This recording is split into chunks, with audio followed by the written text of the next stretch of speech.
ETF index mutual funds నేర్చుకుని stock మార్కెట్లో రాణించాలనుకుంటున్నారా? వెంటనే ఈ నెంబర్కి కాల్ చేయండి. నమస్తే రమ్మగారు. నమస్తే జయ. రమ్మగారు, దేవి నవరాత్రులు మొదలవుతున్నాయి. నవరాత్రులకు సంబంధించి అమ్మవారికి ఒక్కొక్క రోజు ఒక్కొక్క అలంకరణ చేస్తారు. ప్రతిరోజు ఒక ప్రత్యేకత ఉంటుంది కదండి. అసలు ఎవరైనా జరుపుకోవచ్చా? మనం ఇంట్లో పూజా విధానం ఈ 9 రోజులు ఏ విధంగా జరుపుకోవాలి రమ్మగారు? నవరాత్రి పూజలు దేవాలయాల్లో అయితే విశేషంగా చేస్తారు. అవునండి. ఒక్కొక్క చోట ఒక రకంగా, విజయవాడలో ఓ రకంగా, మనకి ఇక్కడ హైదరాబాద్లో పెద్దమ్మ తల్లి దేవాలయంలో కొంచెం చిన్న చిన్న తేడాలు ఉంటాయి. దేవాలయం ఏ ఆగమాన్ని అనుసరిస్తుందో దాన్ని బట్టి వాళ్ళ ఆ పూజా విధానాలు ఉంటాయి. మనకి మళ్ళీ శ్రీశైలంలో ఒక విధానం, ఇట్లా ఖచ్చితంగా విధానాలు వేరేనా 9 రోజులు అమ్మవారి పూర్తిగా పూజా విధానం జరుపుతారు. ఇది మనం ఇళ్లల్లో కూడా చేసుకోవచ్చు. ఇళ్లలో ఆనుచానంగా పెద్దవాళ్ళ నుంచి వచ్చి ప్రతి సంవత్సరం కలశం పెట్టి అమ్మవారి అవతారాలన్నీ వేస్తూ ప్రతిరోజు ఏ అమ్మవారి అవతారం ఉంటే ఆ అమ్మవారి అవతారం ప్రకారం పూజ చేసుకునే విధానం బాగా విశేషంగా చేసేవాళ్ళు ఉంటారు కొన్ని కుటుంబాలలో అలవాటుగా. అలా కాకుండా మనలాగా మామూలు సామాన్యమైన వాళ్ళు కూడా ఖచ్చితంగా ఈ 9 రోజులు ఒక నియమం పెట్టుకుని పూజించుకోవచ్చు. చాలా పెద్ద విశేషంగా కాకపోయినా మన శక్తి అనుసారం మనం ఎంత చేయగలిగితే అంత నియమం తప్పకుండా కనుక చేస్తే చాలా విశేషమైన ఫలితం ఇస్తుంది. మామూలుగా మనకి ఈ కాలం ఏమిటిది, శరదృతువు మొదలవుతుంది. అవునండి. ఋతువు అంటే ఇప్పుడు మొన్నటి దాకా వర్షాలు ఉంటాయి. వర్ష ఋతువు తర్వాత కదా శ్రావణ భాద్రపదాలు వర్ష ఋతువు, ఆశ్వీజ కార్తీకాలు శరదృతువు. ఈ శరత్కాలంలో దేవి సాన్నిధ్యం ఎక్కువగా ఉంటుంది ప్రకృతిలో. ఈ సమయంలోనే అమ్మవారి యొక్క సాన్నిధ్యం ఎక్కువ. ఇప్పుడు చేసిన చిన్న పూజ కూడా చాలా మంచి ఫలితాన్ని ఇస్తుంది. పైగా ఋతువు ఒకటి ప్రశాంతమైన ఋతువు.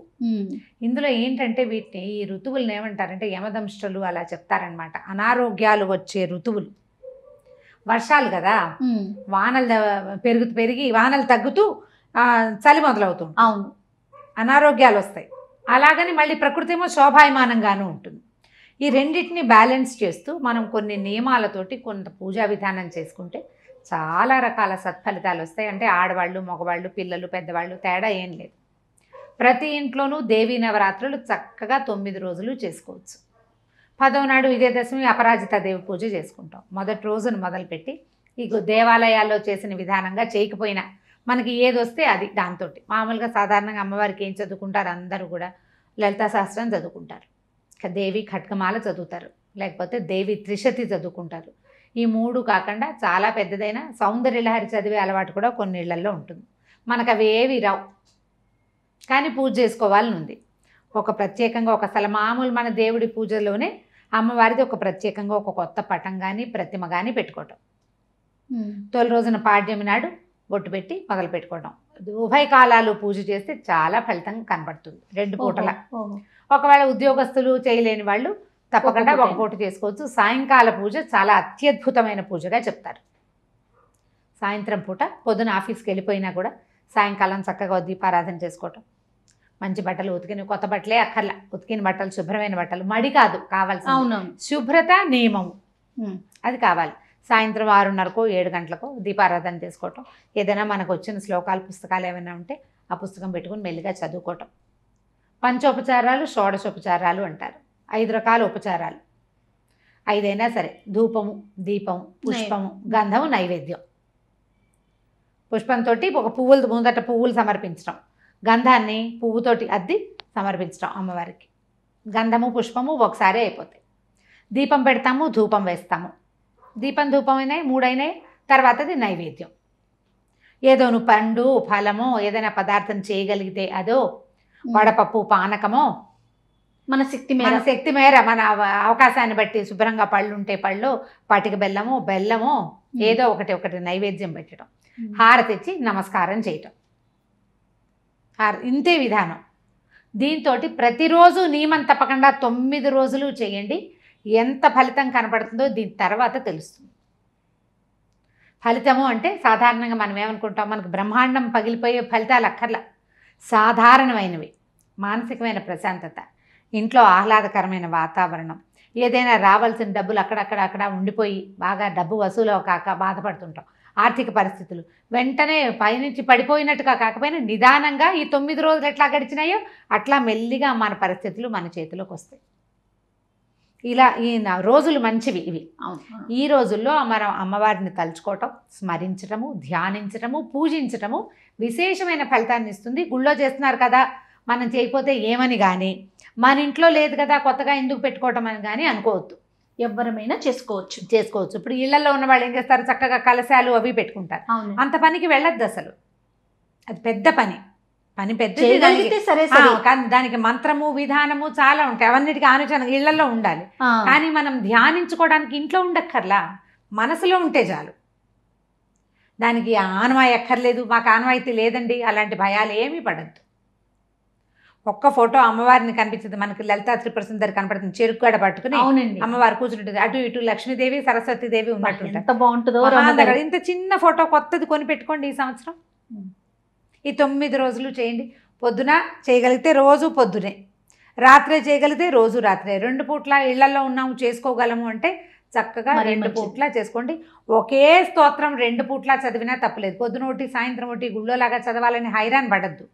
మీకు ఏది వస్తే అది, ఎంతసేపు చేయగలిగితే అంతసేపు స్థిమితంగా కూర్చోండి. ముందు కూర్చొని ఇది దేవీ సాన్నిధ్యం ఉన్న కాలమని, ఈ సమయంలో అమ్మవారిని స్మరిస్తే మనకి ఫలితం బాగుంటుందని తెలుసుకుని ప్రవర్తించాలి. దీంతోపాటు మనం ఎప్పుడూ చెప్పుకునేవి ఈ 10 రోజులు కొన్ని నియమాలు మాత్రం తప్పకుండా పాటించండి అందరూ. మొట్టమొదటిది అబద్ధాలు ఆడద్దు, దుర్భాషలాడద్దు, ఎవరితోటి పోట్లాడకండి. సాధ్యమైనంత సాత్వికమైన ఆహారం తీసుకోండి. మీరు పూజ చేసుకునేటట్టయితే చెప్తున్నాను, మీరు 9 రోజులు పూజ చేసుకోదలుచుకున్నారు అప్పుడు కొద్దిగా అంటే ఇతర పదార్థాలు కాకుండా శాకాహారం లాంటిది తీసుకుంటే కొంత బాగుంటుంది. సాధారణంగా చెప్తారు వీటికి నియమాలు అంటే ఏకభుక్తము, భూశయనము, బ్రహ్మచర్యము అని. ఈ 3 నియమాలు అంటే ఒక పూట తిని రాత్రిపూట టిఫిన్ తింటాం, లేదా పగలు ఉపవాసం ఉండి రాత్రి భోజనం చేయటం ఒక పూట. తర్వాత భూశయనం, నేల మీద పడుకోవటం. నేల మీద పడుకోలేరు అందరి వల్ల కాదు, మంచం మీద పడుకోండి ఏం పర్వాలేదు, పడుకోగలిగితే కింద పక్కేసుకొని పడుకుంది. ఇక బ్రహ్మచర్యము, వివాహమైన వాళ్ళు కొంచెం భర్తకి దూరంగా ఉండటం అనే నియమం. మీరు ఇలా చేయదలుచుకుంటే ఈ నియమం పెట్టుకుంటే 9 రోజులు ఉంచుకోండి. నియమంతో చేయదలిస్తే ఆ నియమం నేను చేయలేనండి, ఈ నియమాలన్నీ మాకు కుదరవు, పూజ మాత్రం చేసుకుంటానంటే పూజ అయినా నియమం తప్పకుండా చేయండి. నియమం తప్పకూడదు, ఏది పెట్టుకుంటే అది అప్ టు యూ పూర్తిగా. ఆ నియమంలో చక్కగా సాయంకాలం వేళ రోజు దీపం పెట్టి ధూపం వేసి కాస్త నైవేద్యం పెట్టి హారతి ఇచ్చి నమస్కారం చేసి 2 పువ్వులు అమ్మవారికి సమర్పించి అంత మాత్రం పూజా విధానం చేసుకున్నా కూడా చాలా ఫలితం ఇస్తుంది. ఈ 9 రోజుల పాటు మీరు అమ్మవారికి చేసే చిన్న పూజ, మన ఇంట్లోకి ఎవరైనా వస్తే ఒక బొట్టు పెట్టి ఓ పండు చేతిలో పెట్టండి. పళ్ళు లేవు, ఏ గులాబీ పూలు చామంతి పూలు ఉన్నాయి, 2 పువ్వులు ఎత్తి చేతిలో పెట్టండి. పువ్వులు కూడా ఇవ్వచ్చు, పువ్వులు తాంబూలంగా ఇవ్వచ్చు, పళ్ళు ఇవ్వచ్చు. మనం ఏదైనా పదార్థం చేసుకున్నాం ఉండండి ఈ పూట అని భోజనం చేయించండి. మనం ఇట్లా ఇవన్నీ కూడా నియమాలే. రోజు ఒకళ్ళకి భోజనం పెట్టడం, రోజు తాంబూలం ఇవ్వటం, ఇట్లా ఏదైనా పెట్టుకోవచ్చు. ఏవి పెట్టుకోలేకపోయినా ఏం పర్వాలా, మీరు మొదలు పెట్టిన పూజ నియమం ఏది ఉందో అది పూర్తిగా కంప్లీట్ చేయండి. ఎవరైనా వచ్చారు ఒకళ్ళు, వచ్చిన రోజున బొట్టు పెట్టి తాంబూలం ఇవ్వండి. దీంతోపాటు ఇంకొక నియమం కూడా పెట్టుకోవచ్చు, నిత్యము దేవాలయ దర్శనం. 9 రోజులు దేవాలయ దర్శనం కూడా చేసుకోవచ్చు. నవరాత్రి పూజల్లో అదొక విధానం. అమ్మవారి గుడి ఉంది, వెళ్ళి దర్శనం చేసుకుంటాం. 9 రోజులు దర్శనం చేసుకుంటాం, సాన్నిధ్యంలోకి వెళ్తాము, నమస్కారం చేసుకుంటాం. అక్కడ ఏదో మంత్రం చెవిని పడుతుంది, తీర్థం ప్రసాదం సెఠారీ తీసుకుంటాం. ఆ నియమం చాలా 10 రోజులు తప్పద్దు. ఈ 9 రోజులు ఏదైనా పెట్టుకుని కనుక చేస్తే ఇలాంటి రోజుల్లో చేసేటువంటి చిన్న చిన్న నియమాలు కూడా అత్యద్భుతమైన ఫలితాన్ని ఇస్తాయి. ఎవరి శక్తి అనుసారం వాళ్ళు నియమ పాలన చేస్తూ కనుక ముందుకు తీసుకెళ్తే జీవితం బాగుంటుంది. పిల్లలకి అలవాటు చేయొచ్చు ఈ పద్ధతి. మనకే ఏదైనా రకరకాల సమస్యలు ఉన్నాయి, మానసికమైన ప్రశాంతత లేదు, ఆధ్యాత్మికంగా ముందుకెళ్ళలేకపోతున్నాము, అలాంటి ఉద్దేశాలు ఉన్నవాళ్ళు, పరిస్థితుల్ని హ్యాండిల్ చేయలేకపోతాము అనుకున్న వాళ్ళు, సమస్యల వలయం సుడిగుండాల్లో ఉన్నవాళ్ళు, ఇలాంటిది ఏ నియమం తీసుకుని ప్రార్థన చేసినా కూడా ఈ 9 రోజులు చాలా ఫలితాన్ని ఇస్తాయి. ఆలోచించి మన అవకాశాన్ని బట్టి, మన ఓపికను బట్టి, మన శక్తియుక్తుల్ని బట్టి ఏదైనా సరే ఏదో ఒక నియమాన్ని తీసుకోండి. ఇలా మంచి రోజులు సంవత్సరంలో కొన్నిసార్లు మనకి ఇట్లా వస్తూ ఉంటాయి. వచ్చినప్పుడు దాన్ని యూటిలైజ్ చేసుకోవాలి, ఆ రోజుల్ని మనం ఉపయోగించుకోవాలి. ఇప్పుడు ఇవన్నీ ముందంతా పెద్దల రోజులు అవునండి కదా, ఇప్పుడు ముందంతా పెద్దల రోజులు అయ్యాకే అమ్మవారి రోజులు మొదలవుతాయి. ఈ 9-10 రోజుల పాటు మనం నియమంగా ఉండి ఏదైనా చక్కగా పూజ అది చేసుకుంటే మంచి ఫలితం ఇస్తుంది, ప్రశాంతతనిస్తుంది. ప్రధానమైనది ముందు మన బుద్ధికి కుదురు, మన ఇంట్లో ప్రశాంతత. అసలు మానసిక ప్రశాంతతకు మించింది ఏముంది రమ్మగారు? ఏముంది? ఉపవాసాలు చేస్తావా చేయవో, ప్రసాదాలు చేయగలవో లేవో, దండం పెట్టడానికి ఏమి, దండం పెట్టుకోవచ్చుగా. ప్రశాంతంగా మనస్ఫూర్తిగా ఒక్క నమస్కారం చేసుకుంటే కనుక ప్రకృతి మన ఎడల ప్రశాంతంగా ఉంటుంది. ఎందుకంటే అమ్మవారి సాన్నిధ్యం అంతా ఇప్పుడు ఈ కాలంలో ఉంటుంది. కాలం మనకి అనుకూలిస్తుంది. ఇప్పుడు చేసే పూజ అంతా కూడా కాలానికి పూజ, సమయానికే పూజ. అప్పుడు అమ్మవారు దాన్ని కరుణించి మనకు కావాల్సింది ఏదైనా ఇస్తుంది, మన తాలూకు మన యోగ్యతని బట్టి. అంతే. తప్పకుండా రమ్మగారు, చాలా చాలా మంచి విషయాలు చెప్పారు. నమస్తే. నమస్తే జయ. ఈ వీడియో కనుక మీకు నచ్చినట్లయితే లైక్ చేయండి, షేర్ చేయండి. మరిన్ని వీడియోస్ కోసం మా ఛానల్ని సబ్స్క్రైబ్ చేసుకోండి.